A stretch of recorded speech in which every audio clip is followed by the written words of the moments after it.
I hope you guys liked last week's video. I'm um, I'm really stoked with how it came out. If you haven't seen it, please, you can pause this video, go watch it, and then come back.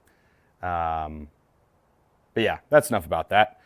I've decided that I'm going to do one video a week now. I'm going to try to put some more effort into what I do, try to enjoy it more. I was getting to a point where I was just kind of working really hard, maybe too hard to put videos out that I wasn't like super stoked about. So um, yeah. But either way, this is my garage.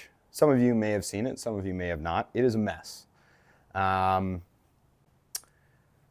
and I need to get rid of some bikes. So that's what we're going to do today. So over here, we have a whole bunch of bikes. My Bender, obviously, Omnium, Cute, Roommates Trek, Roommates KHS, Old Roommates Trek. And then it starts getting into bikes that I bought or got for a reason and then have put other projects in front of them. And now I've realized I need to sell some stuff to make room for projects that I'm really stoked on, things that I take a long time to build, and have some more room in the garage. So we've got this Free Spirit. That's a pretty cool lugged step-through frame that I have some ideas of what to do with. I have this GT Timberline that is mine. I will probably rebuild it into something different, but for right now that's on the back burner. We've got this Paramount Schwinn. It's sick. It's really cool. I bought it for the wheel set, but the rest of the components on it aren't too bad. This is my Nishiki Olympic track lacrosse bike. It's got the 41s on it. Maybe I'll do a bike check on this soon.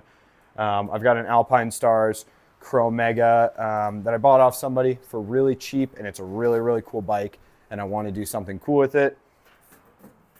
I've got this Tomasini road bike that is incredible, but it's not something that I normally do, so let me know if you'd be interested in watching road bike restoration. And then I've got this Schwinn clunker step-through frame, fits a fat tire, could make something really cool out of it. And then I've got this CeeLo mountain bike. That's all it's called, just a mountain bike. So pretty much a lot of these bikes, minus the Nishiki and probably the GT, need to get rebuilt to sell, or find a friend that might want it. So if anything here piques your interest, please let me know. I'm happy to sell these for pretty cheap. But I need to start clearing space. I want to get everything in a spot where it is has a home and we have more room to move around in here. So I think the first of the bikes that I can disassemble to get out of the rack is probably this Schwinn Paramount. This has one of my favorite old 26er wheel sets on it. I think that any steel frame deserves a good wheel set that makes it, as good as possible. It's a little bit small for me, so if you're interested in the frame, let me know. But we have the Mavic Cross Max wheels that have almost no brake track wear, which is awesome. Some basic Shimano V-brakes, which is fine, but it has the servo wave levers that are really dope. But it has Dior XT drivetrain, matching cranks, and a bunch of drivetrain components that are still good. So my plan is to strip the bike down to the frame, save some of the components from my parts bin, and get one bike out of the garage. So let's head to the basement and start stripping this thing down. All right. So I'm going to strip this down with some really basic tools. Let's go over those. I've got a set of shitty Chinesium Allen keys, the cheapest Park Tool chain brake that they make, a bottom bracket, or nope, crank puller. This is the CCP-22, most common crank puller you'll need, and a set of nice wire cutters. These were like $20. Now, that's the cheapest Milwaukee thing I think you can purchase. And can't forget about a beer. So That's all you need. This may be a slightly incomplete guide on how to do this. Just because I'm not at the shop, I don't have all the fancy tools, but I think that the people who are trying to get this kind of stuff done at home might appreciate the lack of tools. And I'm also trying to encourage myself to use my at-home workshop more often because I definitely don't do it enough. There we go. Chain broken. I have a box of probably will never get used again parts back here that I like to toss stuff in.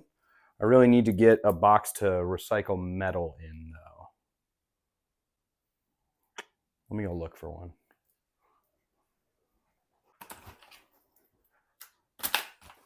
We do have basic metal recycling in Fort Collins, so I should take advantage of that. Chain goes in there, and now you make a game plan. So if you're following these steps, you should probably crack a beer now. Okay, we got that out of the way. So I normally like to kind of work front to back, just start stripping stuff off. I always go wheels first because then you can move around the bike easier. To get the wheels out, you got to disconnect the brakes, and then I'll cut all the cables, pull them all out through the front. I don't think that I'm going to be needing anything on these handlebars. I might steal the levers. They're a bit faded. They still feel pretty good, so I'll probably keep them. Another thing, going out of order, it's really nice when you have a complete bike to run through everything so you understand the condition of what you have. And so I know that this does shift. I don't like grip shifters, so I'll be getting rid of those. The brakes do work, so the levers are still good. I know that this, I normally don't use bottom brackets, but this bottom bracket feels good. Check this out. That's better than most new bottom brackets. I crimped the front derailleur cable in this, but I know that the front derailleur works. These tires even hold air, so pretty much everything is good about this bike. I just don't have much of a use for it right now. I just really want the wheels and the components to put on something else. So let's do that. So again, I start by just doing the wheels. So you take off the brake, you undo the your quick release or whatever else it might be, and now you've got a wheel. Rear wheel can be a little bit more complicated, but that's why I always pull the chain off first. But same thing, undo the brake, and then you got your wheel. Now I'm going to take my cutters and cut all the cables. It's not very difficult. This brake cable comes all the way back, so I'm going to cut it back here. All of this is pretty standard process, I'd say. If you cut the cables, then everything's free. Free to move, free to get pulled off. So like these noodles, this one's a little bent, but this one's not so bent, so I'll probably keep that one. You know, it's just, you just start somewhere and you start pulling it apart. I always love the teardown process of bikes quite a bit because you can see so much change in the bike in a very quick amount of time. And really, like I'm doing right now, you don't need much to do this. It's a pretty simple process. So I've now freed up all the cables on the front end. So I'm probably going to leave the stem on to hold the headset together, but I'm going to pull the faceplate off, and that's a 6, not a 5. And I'll just pull the bars off just so they're out of the way.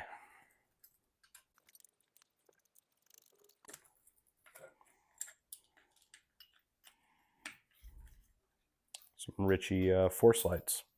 And I always make sure to not take any small parts and set them aside. I Much prefer to keep everything together because I will lose it. I'm very, very good at losing things. So the stem faceplate will go right back on.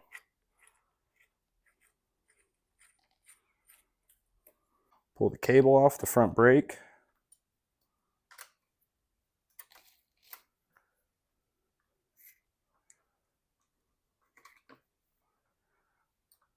And now that brake is freed up. With the same 5 mil, and crack those V-brakes off. These aren't bad brakes, so I'll probably keep them for some bikes sometime. You know, sometimes these cheap newer brakes are just good to have around, just for you know, for random projects you might come across. I'm developing a rash on my arm, and I think I rubbed up against some fiberglass, so that's fun. Yeah, this is all pretty gross. Whole back end, same thing. 5 mil will get the derailleur off, and 5 mil will take the brake cable off, and 5 mil will take the brakes off. It's a simple process, really. And again, if any of you are interested in this frame, I'll sell it to you with the fork. Not really sure what they're worth.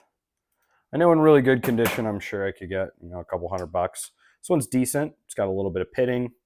The paint's there, you know, it's not gone. All the logos are still intact. So realistically, I'd sell it for, you know, $50 if you pay shipping. Not that bad, I think.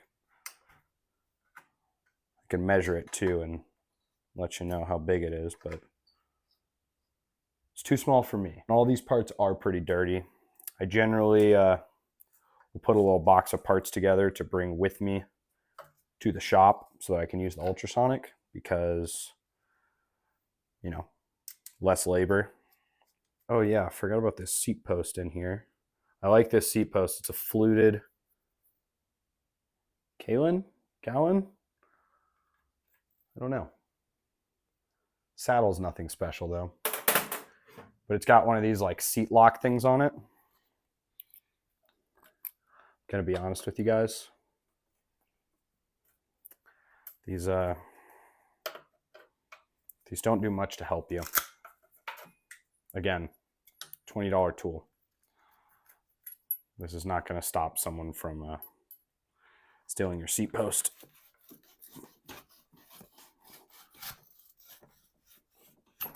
Oh. Yeah, it's a decent post. I'll keep it.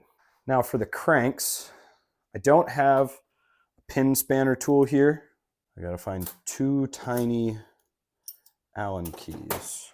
So my idea was to take these 2, if I can put them together in the holes.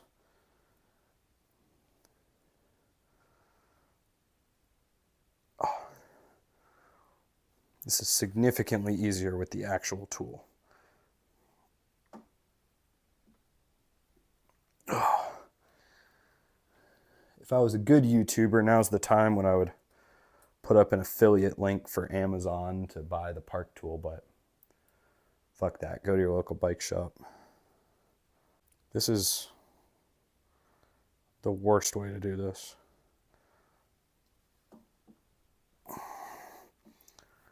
God, it's so stuck on there.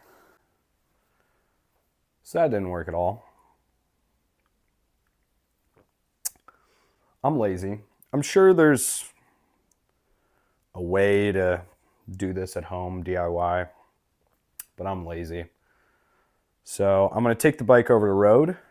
We're gonna pop this off, pop the bottom bracket out, clean the frame, and then post it on my Instagram story and see if anyone wants to buy it.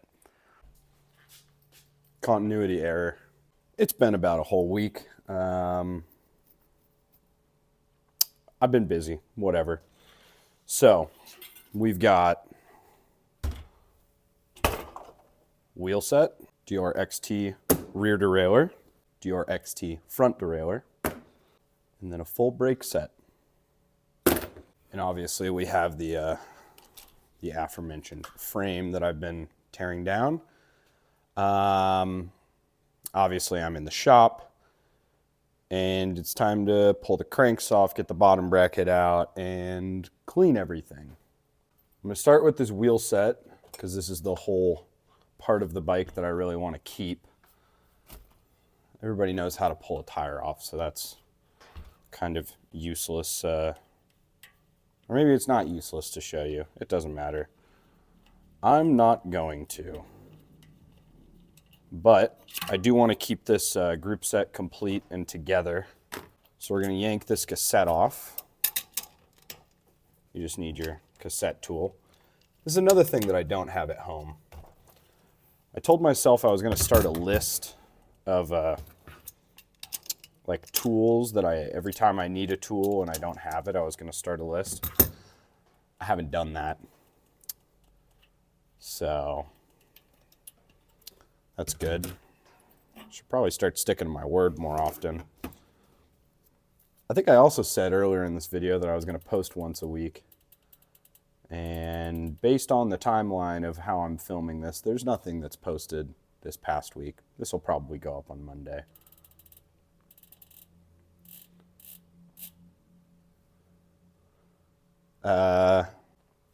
Let's get this shit cleaned. So this is our ultrasonic cleaner. It's here in the bathroom, so you can watch your parts clean while you take a shit. I set it to 35 degrees Celsius. I don't know how many freedom units that is. It doesn't really matter. I found that 35 degrees is right in the sweet spot for getting things off efficiently and not messing up any anodization. I've seen that sometimes on the older like cranks and stuff, any like clear anode can be spotty if you use too much heat. And then this thing is filled with I think it's about a 1-to-3 ratio of simple green to water. Yeah, I'm gonna let this heat up and then we're gonna stick all the parts in it for about 5 minutes at a time. And then they'll come out nice and clean. The ultrasonic takes a minute to heat up, so we should pull these cranks off because they also need to go in. I'm kind of jumping the gun here. I forgot where I left off, so oh well. The whole reason I came here was to use this tool. This is the pin spanner wrench. It's got 2 little pins in it, and you use it to, pin spanner. It's the Park Tool something or another. I don't remember because this one's worn and doesn't have the things on it. But if you remember, I don't know, a minute ago in the video when I was struggling really hard, that's how easy it is with the correct tool. Sometimes I don't know why I bother to try to do things DIY. And this is probably why I'm so lazy. It's because I have everything available to me right here at the bike shop, which I am very lucky to have. I need to say that. I've also got the crank pulling tools here, obviously. I have these at home, but these are the 2 most common ones you'll ever need. CCP22, CCW-5. These are both, pretty much any square taper crank can get these off.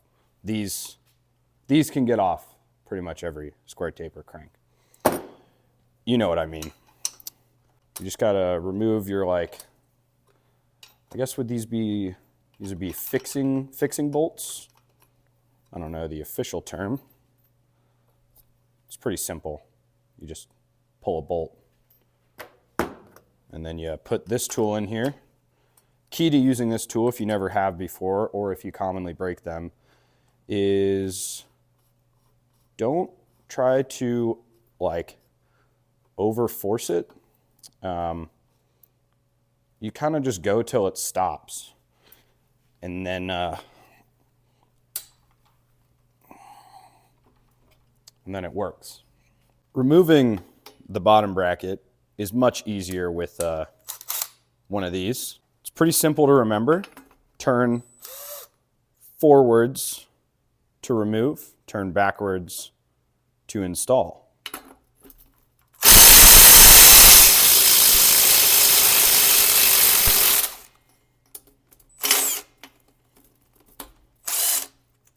And it's removed.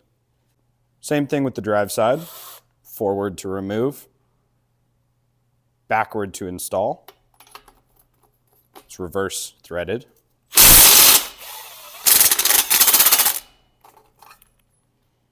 And there we go. Bottom bracket out. Now I need to clean the frame, obviously. We've got a fun old metal. We got a lot of dust in there. It's definitely seen some shit. I'm gonna pull this chainstay protector off to clean underneath it. But overall, this is a cool bike. It's a Paramount, you know? Schwinn made some great stuff at this time.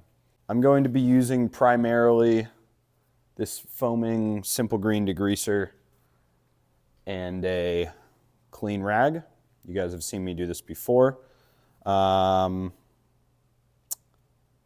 gonna clean the frame. Maybe I'll do a time lapse, I don't know. And then we'll chat when it's done. Frame is clean. I need to focus my energy on this bit of rust that's in the bottom bracket. I'm going to use some WD-40 and a wire like toothbrush thing.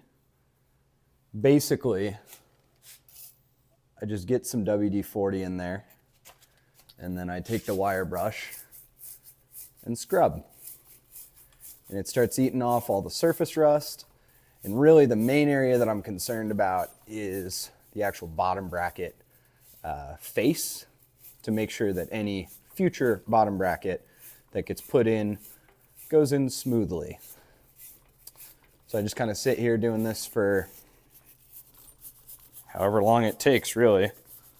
And I'll spray it out with some more simple green, and it should be clean. You can see how nice and clean these threads are. There's still a little bit of surface corrosion, but I took off pretty much all the rust. So bottom bracket should go in nice and smooth now.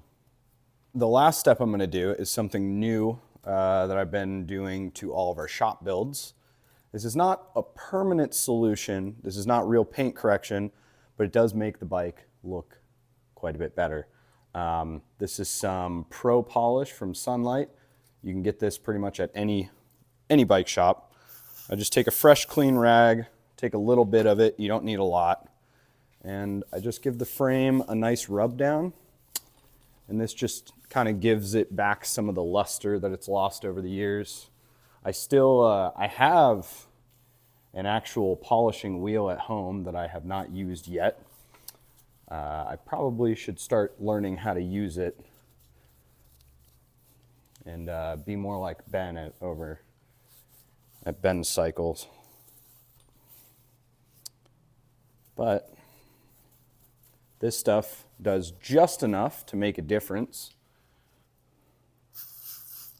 And I think it just makes a bike look a little bit nicer. Again, it's not permanent. It lasts a good while. All of the bikes that we have sitting on the floor now get this treatment, or all the used bikes, that is. The new ones don't need it. But it just adds a nice little extra lustrous shine to the frame. And I like this stuff because it doesn't really leave any residue, which is cool. And you really don't need much of it, just enough. It works on stems, it works on forks, pretty much works on everything, which is cool. Just gives the bike, looks a little bit nicer, you know. Frame, done. It's ready to go to a new home. It's a little small for me. This is a 17-inch frame, so medium-ish. Depending on how you want to build it up, you could definitely fit it if you're like 5'8", 5'9", with some nice riser bars. But if you're trying to keep it more old school style, XC-ish build, probably want to be like 5'5" to maybe 5'7". If you want the bike, I don't know, $50. It's not in wonderful shape, but it's, I like the paint. It's like a purple blue cosmic something or another. But let's get all these parts cleaned up and then we'll be done. So as I mentioned before, this thing is set to 35 degrees Celsius and I set it to 5 minutes.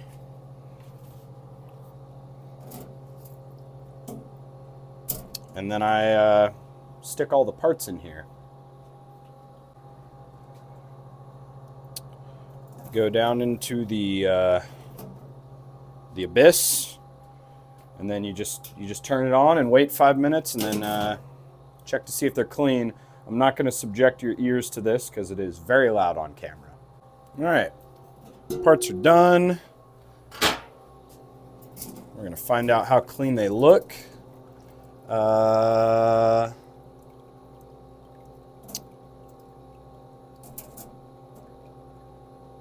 brakes look pretty clean. I just dropped a bolt into the bottom of that. That's going to be a while till I get that back. But these derailleurs and the cassette definitely need some more time. So I'll take these out and replace it with the crankset. And I'm going to see if I can squeeze these pedals in here. Try to avoid the different things touching, because I find that they just get cleaner if they're not touching. So I'll put all that back in for another 5 minutes. So basically I just repeat this process over and over until all the parts are clean. It's pretty simple. There's nothing much to it. This really takes a lot of load off of me with cleaning, especially when we've got a busy shop or I've got other things to do. These pedals feel amazing. They're not all the way clean yet. Cranks, however, look very good. I'll take those.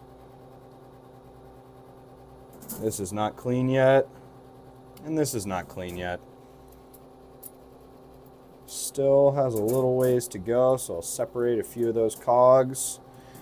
And yeah, so I'm probably going to do this 3-4 times. Kind of depends on how dirty and how thick the grime is. All right, so we have all of our parts cleaned.